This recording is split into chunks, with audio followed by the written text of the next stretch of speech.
Hello everyone, welcome to Swati learning academy. Friends, आज हम लोग देखने वाले हैं साइंस यानी विज्ञान को। यह सीटेट पेपर 2 वालों के लिए है। साथ ही अगर आप इसका पीडीएफ चाहते हैं तो इस वीडियो के डिस्क्रिप्शन में टेलीग्राम चैनल का लिंक दिया गया है, जहां पर जाकर आप इस नोट्स को डाउनलोड कर सकते हैं और पढ़ सकते हैं। तो चलिए शुरू करते हैं आज की क्लास को। देखिए, इससे पहले की क्लास में हमने मानव शरीर की कुछ संधियों और उसके प्रकार के बारे में, साथ ही उसके कार्य के बारे में जाना था। और आज हम लोग जंतुओं की चाल के बारे में जानेंगे कि कुछ जीव जंतु के बारे में जानेंगे कि वो कैसे गति करते हैं, कैसे एक स्थान से दूसरे स्थान जाते हैं, कैसे चलते हैं। इसमें हम लोग सबसे पहले केंचुए के बारे में जानेंगे। केंचुए के शरीर में अस्थियां नहीं होती यानी हड्डियां नहीं होती, परंतु इसमें पेशियां होती है यानी मांसपेशियां होती है, लेकिन हड्डियां नहीं होती। इस बात का ध्यान रखेंगे। इसके शरीर जो कि इसके शरीर को घटने और बढ़ने में सहायता करती है। याद रखेंगे, यह इसका कार्य क्या होता है कि इससे वो अपने शरीर को घटा भी सकता है, यानी छोटे आकार का भी कर सकता है और बड़े आकार का भी कर सकता है। जैसे आपने केंचुआ देखा होगा, और जब आप उसे टच करते हैं, जब उसे महसूस होता है कि आसपास कोई खतरा है, तो वह खुद को सिकोड़ कर छोटा बना लेता है, गोलाकार बना लेता है। चलने के दौरान केंचुआ अपने शरीर के पिछले भाग को भूमि में जकड़े रहता है तथा आगे के भाग को फैलाता है। इसके बाद यह आगे के भाग से भूमि को पकड़ता है तथा पिछले को स्वतंत्र कर देता है। इसके पश्चात यह शरीर को संकुचित करता है तथा पश्च भाग को आगे की ओर खींचता है। इससे यह कुछ दूरी तक आगे बढ़ सकता है। क्या करता है कि जब केंचुआ चलता है तो अपने आगे वाले भाग से या फिर पिछले वाले भाग से भूमि को पहले पकड़ लेता है, उसके बाद अगले भाग को आगे छोड़ देता है, और उसके बाद फिर क्या करता है कि आगे वाले भाग से यानी जो उसका मुंह वाला हिस्सा होता है, उससे फिर वो मिट्टी को पकड़ता है और पिछले भाग को खुला छोड़ देता है। और ऐसे ही करने में उसके शरीर में संकुचन होता है, जिसकी मदद से धीरे धीरे सरक कर वो आगे बढ़ पाता है और गति करता है। देखिए, कुछ इस तरीके का होता है केंचुआ। और याद रखेंगे, इसमें हड्डियां नहीं होती हैं, केवल मांसपेशियां होती हैं। और यह क्या करता है, मिट्टी को पकड़ता है। जैसे पहले अगर अगले भाग से मिट्टी को पकड़ा हुआ है, उसके बाद पिछले भाग को खुला छोड़ देगा, और इसे आगे खींचने के बाद फिर इस भाग से, यह जो पिछला हिस्सा है, मान लीजिए यहाँ से सरक कर यहाँ आ गया, उसके बाद इस हिस्से से, पिछले हिस्से से मिट्टी को पकड़ेगा और आगे वाले भाग को आगे की ओर बढ़ाएगा, और इसी प्रकार से, इसी तरीके से वह गति करता है। ध्यान रखेंगे, इस केंचुए के शरीर पर छोटे छोटे सुक होते हैं, छोटे छोटे बाल जैसी संरचनाएं होती हैं, जिसकी मदद से यह मिट्टी को पकड़ता है। केंचुए के शरीर पर क्या होता है कि कुछ चिकने पदार्थ होते हैं जो इसे चलने में सहायता करते हैं। ऐसे भी आप केंचुए को देखे होंगे तो आपको बहुत चमकीला दिखेगा। इसका कारण यही है कि इसके शरीर पर कुछ चिकने पदार्थ लगे होते हैं। इसके शरीर में छोटे छोटे अनेक सुक, जो या फिर जिसे कह सकते हैं कि बाल जैसी आकृति होती है, जैसा कि अभी मैंने बताया। इससे क्या होता है कि यह पेशियों से जुड़े हुए होते हैं। ध्यान रखेंगे, केंचुए में हड्डियां तो होती नहीं है, तो यह किससे जुड़े हुए होते हैं, पेशियों से जुड़े होते हैं। और इस सुक के द्वारा क्या करता है कि मिट्टी में उसकी पकड़ को मजबूत बनाता है, और इसी की मदद से, इसी की सहायता से जो केंचुआ है वो गति कर पाता है। केंचुआ वास्तव में अपने रास्ते में आने वाली मिट्टी को खाता है, यानी जो भी उसके रास्ते में मिट्टी आती है उसे खा जाता है, और जो भी उसके शरीर में ऐसा भोज्य पदार्थ गया है जो कि अनपचा है, जो उसका शरीर पचा नहीं सकता है, वह उन पदार्थों को बाहर निकाल देता है। और यह जो अपशिष्ट है, यह किया गया केंचुआ द्वारा कार्य जो है, यह अपशिष्ट है, वो मिट्टी को उपजाऊ बनाता है। और अगर मिट्टी उपजाऊ होगी तो जाहिर सी बात है कि फसल अच्छी होगी, यानी पैदावार अच्छा होगा। तो इसीलिए केंचुए को हम लोग किसानों का मित्र कहते हैं।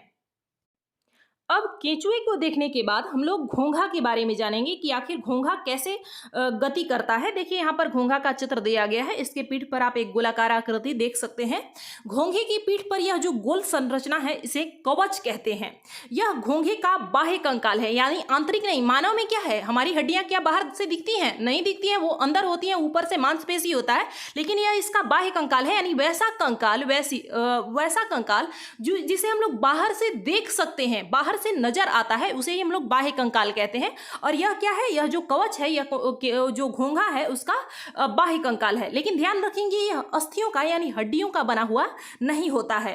यह एकल एकक होता है, और यह घोंघे को चलने में सहायता प्रदान नहीं करता है। क्वेश्चन पूछेगा कि क्या जो घोंघे का जो कवच होता है वो चलने में सहायता करता है? तो नहीं, घोंघे का जो कवच है वो उसे चलने में किसी भी प्रकार का सहायता नहीं करता है। घोंघा अपने पैरों की सहायता से चलता है। यह जो है वो घोंघे के साथ खींचता हुआ चला जाता है, यानी आगे की ओर जैसे जैसे घोंघा आगे बढ़ता है, वैसे वैसे कवच भी आगे खींचता चला जाता है। अब इसके बाद हम लोग तिलचट्टा, जिसे कॉकरोच भी कहते हैं, इसके बारे में हम लोग जानेंगे कि ये गति कैसे करता है, ये कैसे चलता है। तिलचट्टा जो है वो जमीन पर चलता है, दीवार पर चढ़ता है और वायु में उड़ता है, यानी ये उड़ भी सकता है। इनमें 3 जोड़ी पैर होते हैं, यानी कि तिलचट्टे में 3 जोड़ी पैर होते हैं। कहने का मतलब है कि टोटल 6 पैर हैं, और जो कि इसके चलने में सहायता करता है। इसका शरीर कठोर बाह्य कंकाल द्वारा ढका होता है। फिर वही बात दोहराऊंगी कि बाह्य कंकाल वैसा होता है जिस कंकाल को आप बाहरी रूप से देख सकते हैं। क्या मानव में बाह्य कंकाल होता है? नहीं, आंतरिक होता है। लेकिन जो तिलचट्टा है इसमें कौन सा कंकाल होता है? बाह्य कंकाल होता है, जिसे बाहर से आप लोग देख सकते हैं। यह बाह्य कंकाल विभिन्न एककों की परस्पर संधियों द्वारा जुड़ा हुआ होता है, यानी अन्य संधियों के द्वारा यह बाह्य कंकाल जो है जुड़ा हुआ होता है। जैसे मानव शरीर में हमने देखा कि अन्य संधियां कैसे किस प्रकार से जुड़ी हुई होती है, वैसे ही तिलचट्टे में भी यह संधियों के द्वारा जुड़ा हुआ होता है, जिसके कारण गति संभव हो पाता है, यानी यह चल सकता है और उड़ सकता है इसी की वजह से। अब आगे दिया गया है कि तिलचट्टे के वक्ष से 2 जोड़ी पंख भी जुड़े होते हैं, क्योंकि हमने देखा कि तिलचट्टा जो है उड़ भी सकता है, तो जाहिर सी बात है कि इसमें पंख तो होगा ही, तभी उड़ेगा। तो यह क्या होता है? वक्ष से जुड़ा हुआ 2 जोड़ी पंख होता है, यानी 4 पंख होता है। अगले पैर संकरे और पिछले पैर चौड़े एवं बहुत पतले होते हैं। अगला पैर जो होता है वो संकरा होता है और पिछले पैर चौड़े और पतले होते हैं। तिलचट्टे में विशिष्ट पेशियां होती हैं, यानी अलग अलग पेशियां होती हैं। पैर की पेशियां उन्हें चलने में सहायता प्रदान करती हैं। साथ ही वक्ष की जो पेशियां हैं, तिलचट्टे के उड़ने के समय उसके परों को गति देता है, यानी जो उसके पंख हैं उसे गति प्रदान करने का कार्य कौन सा करता है? वक्ष की जो पेशियां हैं वो कार्य करती हैं। तो यहां तक हो गई बात। अब हम लोग पक्षी के बारे में जानेंगे। पक्षी जो हैं वो हवा में उड़ते हैं तथा जमीन पर चलते भी हैं। बत्तख तथा हंस जैसे कुछ पक्षी जो है वो जल में तैरते भी हैं, यानी कुछ पक्षी उड़ते हैं, कुछ भूमि पर चलते हैं, कुछ जल पर तैर भी सकते हैं। पक्षी इसलिए उड़ पाते हैं क्योंकि उनका शरीर उड़ने के लिए अनुकूलित होता है। क्यों उड़ पाते हैं? तो उनका जो शरीर है उस तरीके का होता है ताकि वो उड़ पाए, उनमें अनुकूलित होता है। उनकी अस्थियों में वायु प्रकोष्ठ होते हैं, जिनके कारण उनकी अस्थियां हल्की तथा मजबूत होती है। हमारी तरह जैसे मानव में हड्डी होती है वैसी उनकी हड्डी नहीं होती। वायु प्रकोष्ठ यानी खोखला होता है, उसमें वायु होता है, जिसके कारण उनकी अस्थियां जो होती हैं वो हल्की होती हैं, बहुत भारी नहीं होती। अगर किसी को उड़ना है और वो बहुत भारी हो तो क्या वो उड़ पाएगा? नहीं उड़ पाएगा। इसलिए यह हल्की होती है और साथ ही साथ मजबूत भी होती हैं। आगे दिया गया है कि जो पश्चपाद यानी जो पैर की हड्डियां हैं वो क्या करती हैं? चलने एवं बैठने के लिए अनुकूलित होती हैं, यानी पक्षियों का जो पिछला जो पैर का हड्डी होता है वो चलने के लिए और बैठने के लिए अनुकूलित होता है। अग्रपाद यानी आगे के जो पैर की अस्थियां होती है, हड्डियां होती है, वो रूपांतरित होकर यानी चेंज होकर बदल कर पक्षियों के पंख बनाती हैं। यानी पंख सबसे पहले जो प्रारंभिक अवस्था में जो बच्चा होता है, पक्षियों का जो बच्चा होता है वो क्या होता है? उसमें हड्डियों का निर्माण पैर, वो जो उसके पंख होते हैं उसका निर्माण पैरों की तरह ही होता है। लेकिन बाद में धीरे धीरे आगे का जो 2 पैर होता है वो रूपांतरित होकर, परिवर्तित होकर, बदल कर पंख में बदल जाता है। और जो पक्षी होते हैं उनके कंधे की अस्थियां यानी हड्डियां हैं वो मजबूत होती हैं, तभी तो वो उड़ पाते हैं। वक्ष की अस्थियां उड़ने वाली पेशियों को जकड़े रखने के लिए विशेष रूप से रूपांतरित होती हैं, यानी जो गले से निचला हिस्सा है उनका, वहां का जो मांसपेशी है वो बहुत ही मजबूत होता है और कुछ इस तरीके का होता है ताकि वो जो उनके पंख है उसको ऊपर नीचे करने में और उड़ने में सहायता कर सके, तभी तो पक्षी उड़ पाएंगे। तो यही यहाँ पर दिया गया है। कुल मिलाकर अगर हम लोग देखें तो जो बताया गया है कि जो पिछले पैर की अस्थियां होती हैं वो चलने और बैठने में सहायता करती हैं, और अगले पैर की जो हड्डियां होती हैं वो रूपांतरित होकर पक्षी के पंख बन जाते हैं। अब हम लोग देखेंगे मछली के बारे में कि मछली कैसे गति करती है। मछली का सिर एवं पूंछ उसके मध्य भाग की अपेक्षा पतला एवं नुकीला होता है। देखिए यहाँ पर मछली की चित्र दी गई है। यहाँ पर आप देख सकते हैं कि इसका जो मध्य भाग है वो मोटा है और पूंछ वाला हिस्सा और अग्र भाग जो आगे वाला हिस्सा है यह दोनों ही नुकीला और पतला है बीच वाले यानी मध्य भाग की तुलना में। शरीर की ऐसी आकृति जो है उसे हम लोग धारा रेखीय आकृति कहते हैं। ऐसी आकृति को क्या कहते हैं?